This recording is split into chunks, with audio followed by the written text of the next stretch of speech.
దేశ చరిత్రలో ఏ ప్రధానమంత్రి ఏ ముఖ్యమంత్రి గాని తలపెట్టని దుస్సాహసానికి సీఎం చంద్రబాబు బరితెగించారు. దేశ సర్వోన్నత న్యాయస్థానం సుప్రీంకోర్టు ఆదేశాలను బేఖాతరు చేస్తూ రాజకీయ కుట్రకు తెగబడ్డారు. సుప్రీంకోర్టు ఆదేశాలను నిర్భీతిగా ధిక్కరిస్తూ తిరుమల శ్రీవారి లడ్డూ ప్రసాదం నెయ్యిపై మళ్లీ విచారణకు సొంతంగా కమిషన్ను నియమించాలని నిర్ణయించారు. తనకు అనుకూలంగా నివేదిక ఇప్పించుకునే కుట్రలకు తెరతీశారు చంద్రబాబు. రాజకీయ స్వార్థం కోసం తిరుమల శ్రీవారి ఆలయం ప్రసాదం పవిత్రతను దెబ్బతీసేందుకు ఏమాత్రం వెనకాడబోనని చంద్రబాబు మరోసారి నిస్సిగ్గుగా చాటుకున్నారు. కనీసం దేవుళ్లనైనా రాజకీయాలకు దూరంగా ఉంచండన్న సుప్రీంకోర్టు ఆదేశాలను నిర్భీతిగా ఉల్లంఘించారు. సుప్రీంకోర్టు పర్యవేక్షణలో ఏర్పాటైన సిబిఐ స్వతంత్ర సిట్ దర్యాప్తు నివేదికను తాము పరిగణలోకి తీసుకోబోమని ఏకంగా రాష్ట్ర మంత్రిమండలి వేదికగా ప్రకటించారు. ఒకే సమయంలో అటు సుప్రీంకోర్టును ధిక్కరించారు, ఇటు సిబిఐని బేఖాతరు చేశారు. లడ్డూ ప్రసాదం కోసం వినియోగించిన నెయ్యిలో జంతు కొవ్వు కలవలేదని ఎన్డీఆర్ఐ ఎన్డీడీబీ పరీక్షల్లో వెల్లడైందన్న వాస్తవాలను సిబిఐ పేర్కొనడమే దీనికి కారణం. దీంతో దుష్ప్రచార కుట్ర బెడిసి కొట్టడంతో చంద్రబాబు మరో కుతంత్రానికి తెగించారు. లడ్డూ ప్రసాదంపై తమ దుష్ప్రచారాన్ని కొనసాగించేందుకు రాజకీయ కక్ష సాధింపుతో వైఎస్ఆర్సీపీ నేతలపై అక్రమ కేసులను నమోదు చేసేందుకు తమ వీర విధేయులతో విచారణకు ప్రత్యేకంగా కమిషన్ను ఏర్పాటు చేస్తామని ప్రకటించారు. అంటే సుప్రీంకోర్టుతో తమకేమాత్రం సంబంధం లేదని, టీడీపీ కూటమి ప్రభుత్వం రాజ్యాంగ విరుద్ధంగా ఓ సమాంతర న్యాయ వ్యవస్థగా వ్యవహరిస్తోందని తేల్చి చెప్పారు. రాజకీయ స్వార్థం కోసం ఎంతకైనా దిగజారుతానని ముఖ్యమంత్రి చంద్రబాబు ఎన్నోసార్లు చేతల్లో చూపించారు. లడ్డూ ప్రసాదం నెయ్యిలో జంతువుల కొవ్వు కలిపారని ఆయన నిరాధార ఆరోపణలు చేయడంతో ప్రపంచవ్యాప్తంగా ఉన్న కోట్లాది మంది భక్తులు విభ్రాంతి చెందారు. అంతేకాదు ఈ రాజకీయ కుట్రకు అధికారక ముద్ర వేసేందుకు టీడీపీ అనుకూల ఐపీఎస్ అధికారులతో సిట్ను నియమించారు. దీనిపై వైఎస్ఆర్సీపీ పార్లమెంటరీ పార్టీ నేత టీటీడీ మాజీ చైర్మన్ వైవి సుబ్బారెడ్డి సుప్రీంకోర్టును ఆశ్రయించారు. లడ్డూ ప్రసాదంపై దుష్ప్రచారానికి అడ్డుకట్ట వేసి వాస్తవాలను ప్రజలకు తెలిసేలా చేయాలని కోరారు. ఈ పిటిషన్పై విచారించిన సుప్రీంకోర్టు తీవ్ర వ్యాఖ్యలు చేసింది.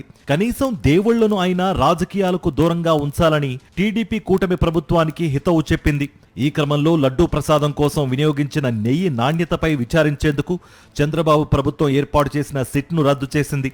ఆ స్థానంలో స్వతంత్ర సిట్ను ఏర్పాటు చేయాలని సిబిఐని ఆదేశించింది. ఆ దర్యాప్తును తాము పర్యవేక్షిస్తామని పేర్కొంది. దాంతో సిబిఐ సిట్ దర్యాప్తు జరిపి తన నివేదికను ఇటీవల నెల్లూరు న్యాయస్థానంలో దాఖలు చేసింది. దాంతో చంద్రబాబు కుట్ర బెడిసి కొట్టింది. ఈ పరిణామాన్ని ఆయన తట్టుకోలేకపోతున్నారు. దాంతో ఏకంగా సుప్రీంకోర్టునే ధిక్కరించడానికి తెగబడ్డారు. టీడీపీ కూటమి ప్రభుత్వం ప్రత్యేక కమిషన్ను ఏర్పాటు చేయాలని నిర్ణయించింది. కానీ 2024లోనే రాష్ట్ర ప్రభుత్వం నియమించిన సిట్ను సుప్రీంకోర్టు రద్దు చేసింది. అనంతరం సిబిఐ ఆధ్వర్యంలోని స్వతంత్ర సిట్ ద్వారా దర్యాప్తునకు ఆదేశించింది. కోర్టు పరిధిలో ఉన్న అంశాలపై ఎవరూ మాట్లాడకూడదు, సమాంతరంగా ఎటువంటి నిర్ణయాలు తీసుకోకూడదన్నది ఖచ్చితంగా పాటించాల్సిన నిబంధన.